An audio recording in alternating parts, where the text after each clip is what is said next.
Hi, everyone. Welcome to the next episode of Watching Mental Health. And thank you for joining me today. And I'm really excited about today's episode because this is something a little bit different from what we've done so far.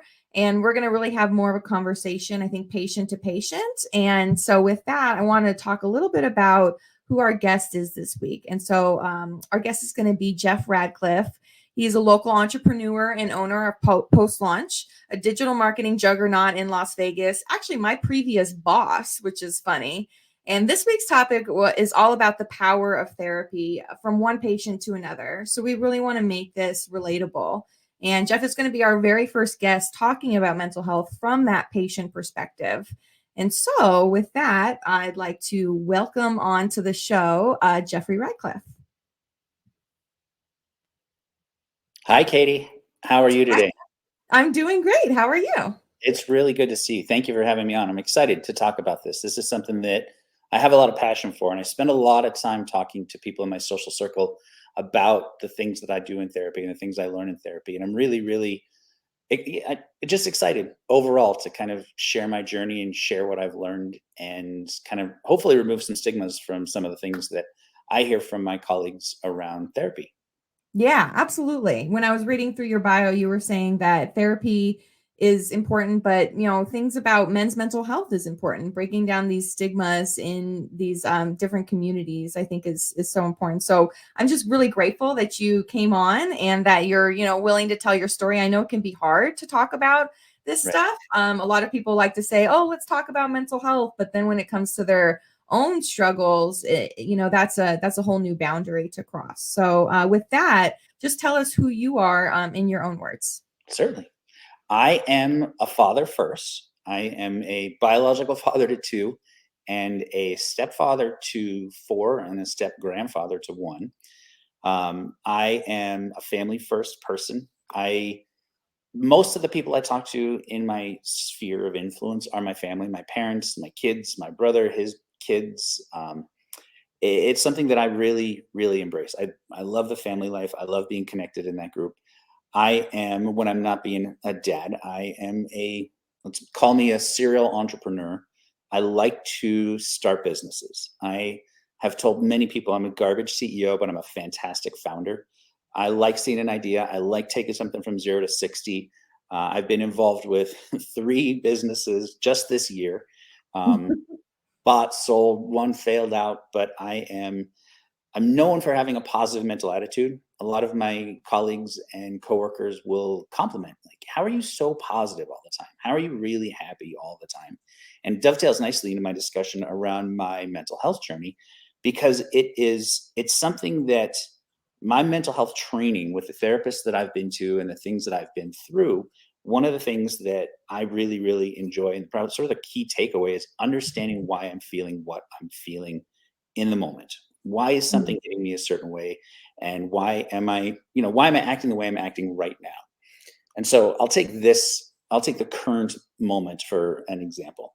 When you were giving me some information on this broadcast and talking about the reach and what it does, I had just recently had the experience of trying to set up a men's mental health fundraiser with as a partnership for a client of mine.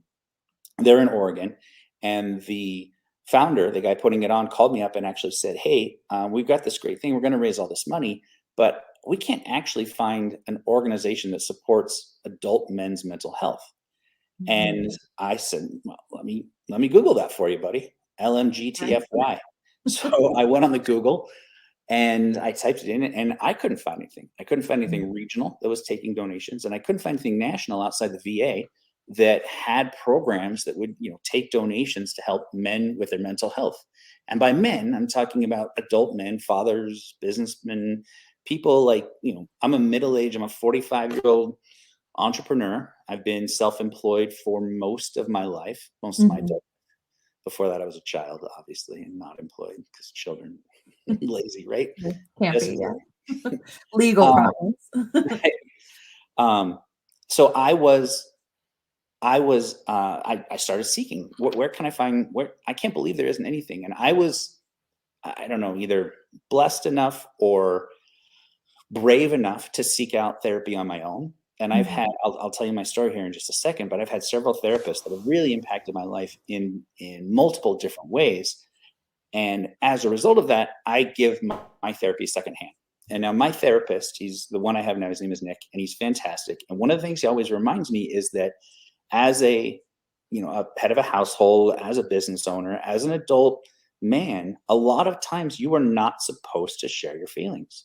He's like, Mm. there's a lot of adult males out there who feel incredibly isolated and incredibly underappreciated and incredibly underloved because we were raised to just, tuck those feelings away.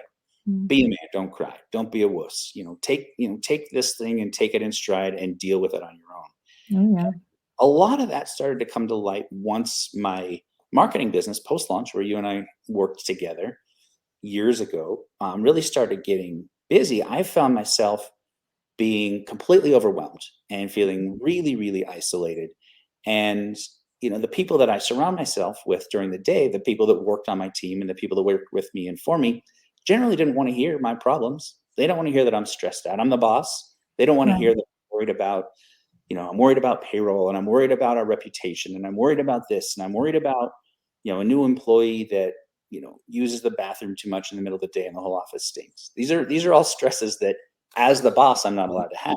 When I would come home at night to my then ex-wife, she didn't want to hear about my stresses. She didn't care Right. because it was family time. She had her own stresses and my problems weren't relevant to her. My problems weren't relevant to the people I spent my day with. My problems weren't relevant to my spouse when I came home at night. So me really seeking therapy started with a mutual colleague. I went to this gentleman named Doug, and he says, "You know what? I know a guy who specializes in CEO therapists. Mm.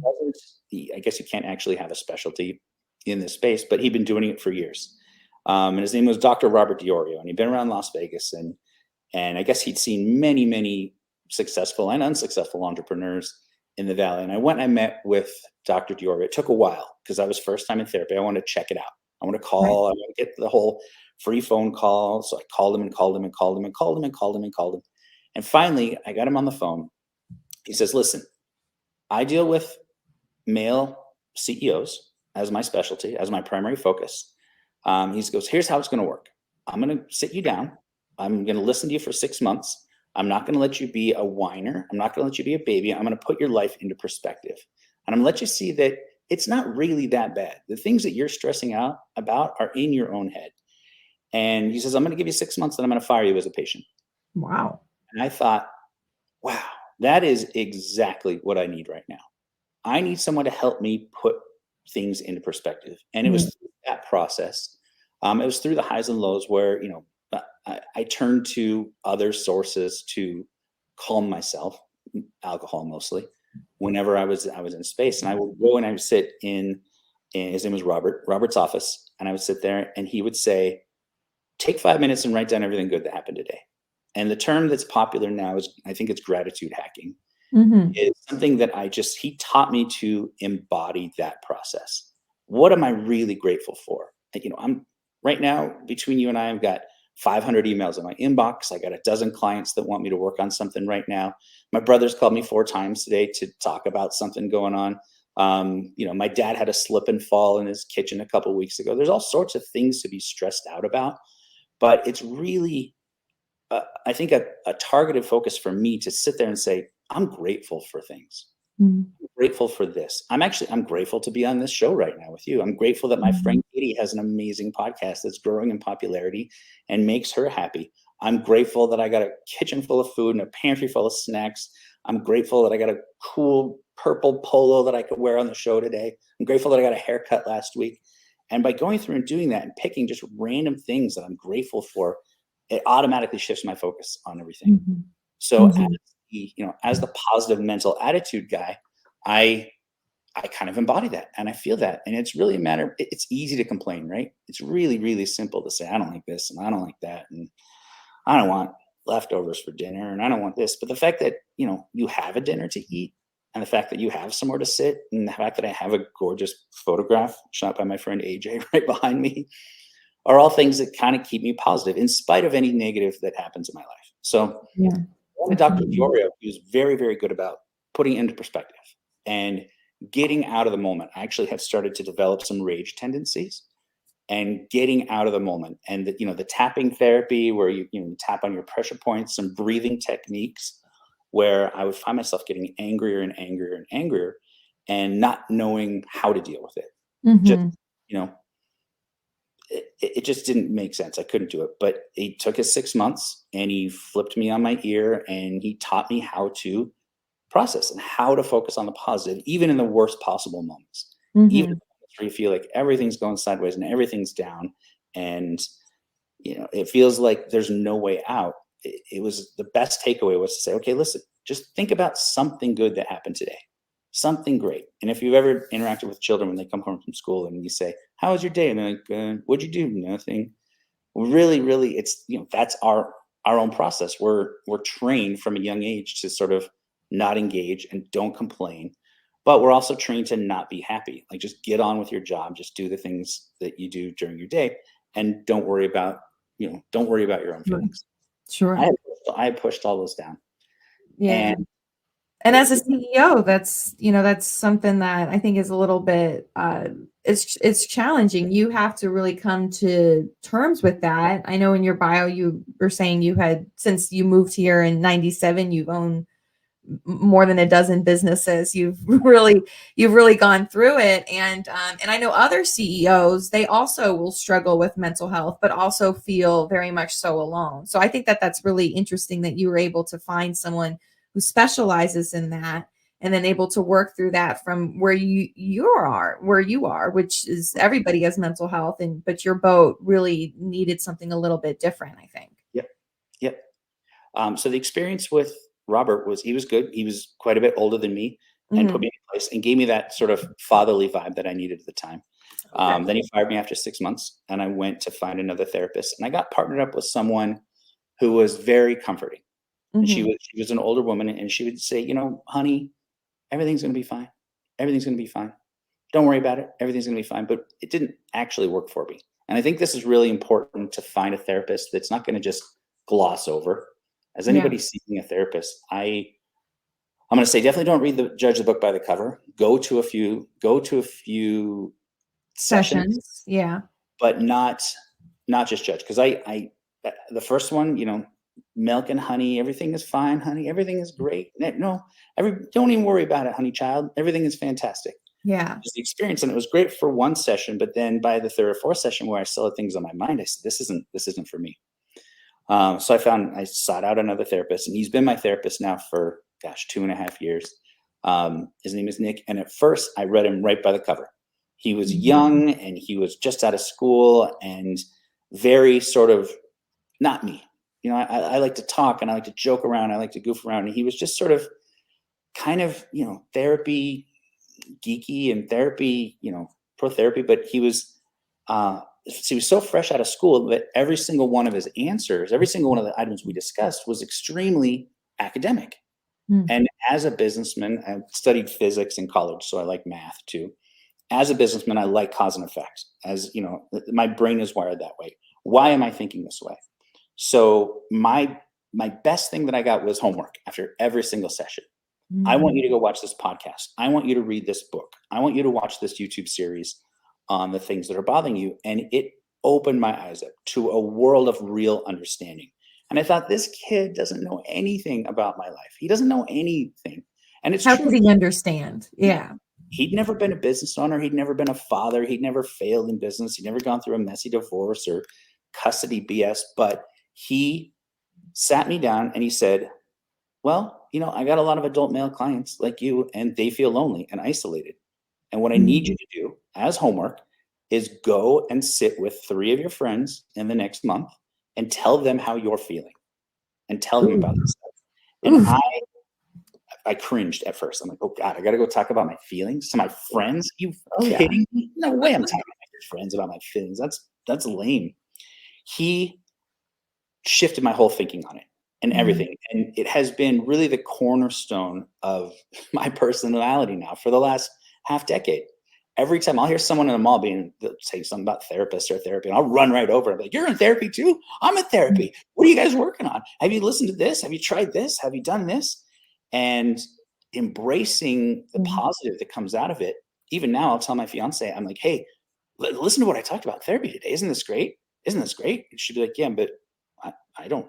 I'm like, no, no, no, no. Here's why you're feeling the way you're feeling. Right, And here's right. Let why me you're explain feeling it. right. So it's really been a fantastic experience for me going through and having an actual therapist. The way that it worked best for me, there's a company here in Las Vegas called Live Happy, and I'll give them a shout out because I'm very pleased with them.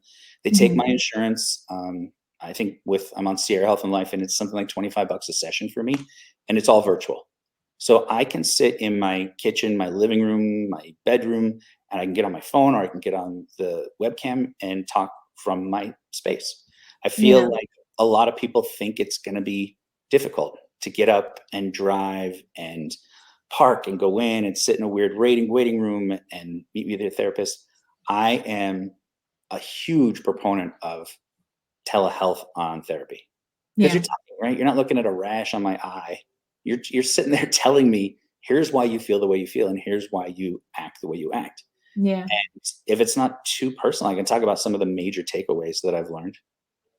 Yeah, we can definitely jump into that. I think that it's great you're touching on teletherapy. It's opened a lot of doors for people. But just therapy in general, doing your due diligence and making sure that you find a therapist that will work with you. It's nice to hear that you've gone through that journey and that you are, continuing to go through it. I know here in Las Vegas, access to care has been historically hard for people. So that's Right. great. That's a great resource to know that that's a location that can go in and potentially connect somebody with a therapist more easily. I think it's fantastic. I tried the online resources and it just wasn't some of the major big ones that you see advertised on social media all the time. I don't know if they're a Yeah, sponsor or anything, but yeah. they were No, they're difficult not to get through. sponsors. No, and I It's mean I've heard issues with them, and then I've heard issues with insurance companies who have maybe therapists on the list, but those are ghost lists, and so it's been a struggle. So it's nice that you've been able to find a resource that works and that works with your schedule. So for some people, in-person therapy might be great, but for some people it really might not, and to have that option for telehealth is really important. So with that, tell me about some of your major takeaways. Let's jump in. so I'm a boisterous, funny presence, I'll call myself. I like to be the center of attention. I like to feel um, that I'm heard. Obviously, I've been talking nonstop for almost 20 minutes, which is pretty standard. I find that it comes from me and my upbringing. My parents were both working professionals. They were out of the house. We would see them, an hour at night maybe, but they Right. had their own lives. Me and my brother were kind of on our own to be raised. And this isn't meant as a knock on my parents. They're still together after, gosh, 50 plus years. They raised us in a loving household. We never wanted for anything, but we were the epitome of latchkey kids. And for those who are Mm. watching who don't know what latchkey kids are, that's when you just come home from school and your parents give you a key and you're just in the house on your own for half of your day. I mentioned that term to an employee one time who was quite a bit younger. And she said, "You were in a gang?" Said, no, no, we weren't in the game. Let me go ahead and Google that for you. But we were left on our own, and because of Yeah. that, you know, I developed, and my brother and I both developed this sort of real strong sense of bravado and false confidence. Mm. And because of that, the people in your social circle, loved ones, your life partners, children, even my own parents said, "Oh, you're fine all the time. Hey, mom, I got a problem. You'll figure it out, honey. You're good. You're good." And what I didn't realize at the time was that that was really depressing to me because Mhm. I felt like I had problems and I felt like I was in a space and I felt like I needed help, but I didn't have anyone to get help from. Couldn't talk Right. to my friends. They don't care. Jeff's fine. There's no problem with Jeff. He's good. You're fine. Yeah. Yep. So it sort of forced me to. I was just getting angrier and angrier and becoming a curmudgeon old man. And then I got this current therapist, and he said, "You know what the problem is that math, not mathematically, but scientifically, your father wasn't there when you were young to tell you that you were doing a good job, to tell you that you were good enough. And again, I don't mean to be negative. This isn't my dad's fault, obviously. Yeah, I mean, they're working, right? That Right, happens. right. They were doing their stuff, but this false bravado and, almost this constant sense of everything's okay comes from me needing to be told that everything's okay. I Yeah. need to be told that I'm doing a good job, and I need to be told that I'm good enough, and I need to be told that I'm loved enough. And the takeaway from that now, after almost 5 years of regular therapy, is Mhm. that when I'm in a relationship, business, friendship, or even a loving partner relationship, I can go to the other people and say, "This is how I need you to treat me." And it took a long time for me to come around. I need to feel like I'm good enough. Really? And I was on a call with a client today, right, actually an hour before this, and I got cut off. And I said, "I'm sorry, guys, I need to feel important in these calls." And he owns the company, and I work for him. And I said, and then we all had a laugh, and it was a joke, but they didn't cut me off anymore. Yeah. I say it to my fiance, I need you to let me know that you love me. She's like, "Of course Mhm. I love you. I'm engaged to you." I said, "No, no, no. It's not good enough."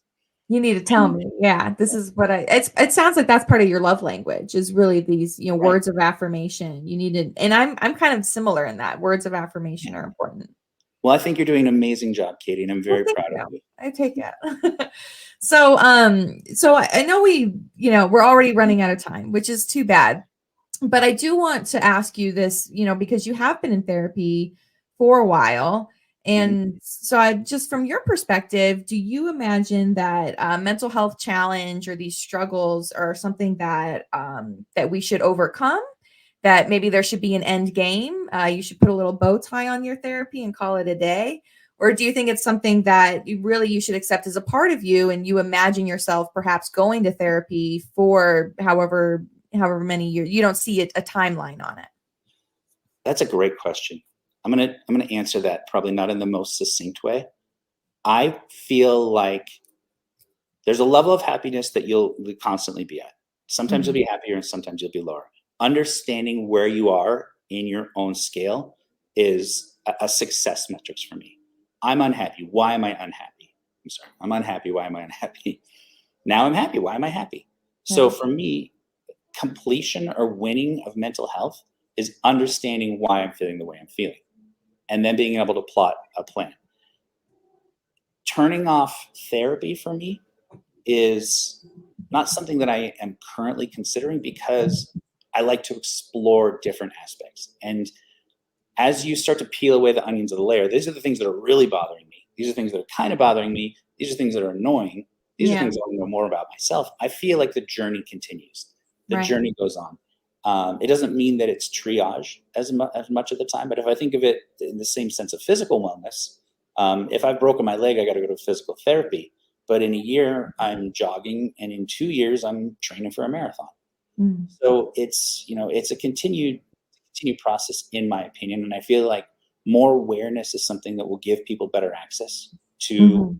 anything in the space, Yeah. and um, more desire for people to want to be better, and taking away the stigma that you're broken if you're in therapy. I hate that.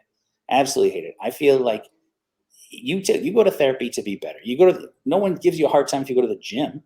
No one gives you a hard time if you take a walk to clear your head.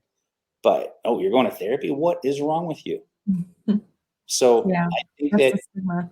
I think it doesn't necessarily I don't think it ever ends. I feel like if anybody is gonna continue to improve their overall mental wellness, they need to just be a student of their mental health. Yeah, it's a journey for sure. Yeah, And I like what you said about, it would be better, it would be nice if more people chose to get on that journey right. and to really try to improve themselves and to seek happiness. And I think that at the end of the day, isn't that what we all want? Is just to be Well, happy. yeah, yes, and I don't think it always needs to be a paid solution. Yeah. I feel like there's plenty of like-minded individuals out there who could find a way to connect. I feel Mhm. like as the patient, you have to let your guard down. Going out Yeah. and even talking to a stranger about how you're feeling.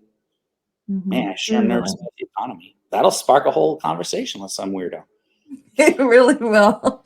Maybe not one you want to do, actually, but Right. be willing to be vulnerable. You know, if as long as you keep your shell up, you're not going to be able to start Right. doing those metrics. That analytical approach. I love that. So really Yeah. try and start looking at yourself. And that's the first, I think, key is, okay, let's just observe what's going on. We can't change anything until we know, until we understand. Exactly. Exactly. So what So does happiness look like to you? happiness to me is found when I'm reminded that my problems could be a lot worse. Mm. Um, kind of going back to what I was talking about earlier with the gratitude hacking, I am most happy. I'm most happy when I take a deep breath and I think, you know what I'm happy for? Item A, B, and C. Yeah. And that puts me in a good mood. And to even take that to the next level, when I can give someone else happiness, if I Mhm. sat down with someone and said, here's why I think you're feeling the way you're feeling. Or here's, that individual at your work that's giving you a hard time. Every bully's got a bully, I believe. There's a reason that everybody does things. They're not just being rude to you for the sake of being rude to you. Mm. There's a reason. Everybody should have the opportunity to tell their story. And if I can pass forward that message, it makes me feel happy. Yeah, absolutely. I love that. Yeah, I mean, not only, and it seems like you're passionate about that, about, helping your friends and your family to get, quote unquote, on the therapy train. Oh yeah. Because you've kind of mentioned that before. Yep. And so, why does mental health, really matter to you? Why does sharing it matter to you? I know that, we've talked a little bit about your journey. Is there anything else that you want to kind of tell us as we wrap up?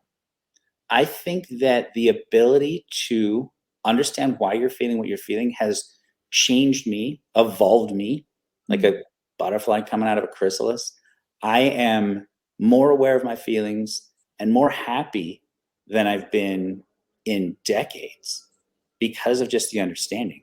Though I feel the way I feel because of A, B, and C. And the people who are interacting with me are doing it because of X, Y, and Z. Mm.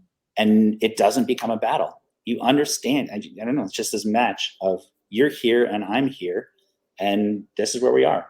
If you're Mhm. here and I'm here, then we're butting into each other. But it really is a measure of finding peace and finding cooperation in the world with the individuals that you interact with. Yeah, absolutely. That's amazing. I'm glad that you are the happiest you've ever been, and yet you are still a proponent of continuing to improve yourself and continuing to go to therapy. And it just goes to show that there's always, as long as there's tomorrow, there's a chance. And Right. I think that that's really amazing. That's deep. I'll put out there that I haven't figured it all out. I'm still Yeah, learning every single day, but I absolutely. will be a lifelong studier of mental health wellness. Yes. And that's cool. I'll be a lifelong studier right along with you. And Cool. I think that it's similar in that, a lot of us, we have our own personal experiences, and we have to be able to break down those walls and continue on that journey in order to really see that happiness. So I felt that definitely the same way that, Good. therapy is significantly improved. And then the ability to talk to others. And so I know there are other resources. You said it doesn't have to just be therapy. What are some other resources that you've used now that we're kind of finishing up? There were some, there were some specific, I don't know what you call them, celebrity therapists that my Okay. therapist turned me on to. Maybe I can send some links, and as you publish this, you can include them in the document. But there's some good TED Talks. There's some great YouTubers. There's some books that are fantastic on reading. I wish I had a list handy that I could rattle off, but my 5 pillars of my life, I think Yeah. about my family, my career, my physical health, my general happiness, and am I doing something to entertain and, I don't know, challenge myself at the same time? So Yeah. on all 5 of those aspects, I think, okay, where am I at on like a 1 to Mhm. 10 scale every single time I sit down and do therapy? Mhm. So I've got various resources for every single one. I'm happy Well, to. cool. Okay, well, I'll definitely get those from you, and then we'll make sure that we post them when we post our video Cool. on the Katie Rose Wechter YouTube channel. So definitely make sure that you guys check that out, and then join us every first and third Wednesday of the month here live on PR Connections Radio. And just thank you so much, Geoff, for coming in, for being so open, and just being willing to talk about this. And I'm just so grateful for our friendship. I'm grateful too. I'm in a better mood already. All right. Awesome. Well, we'll see you guys next time. Thank you so much again.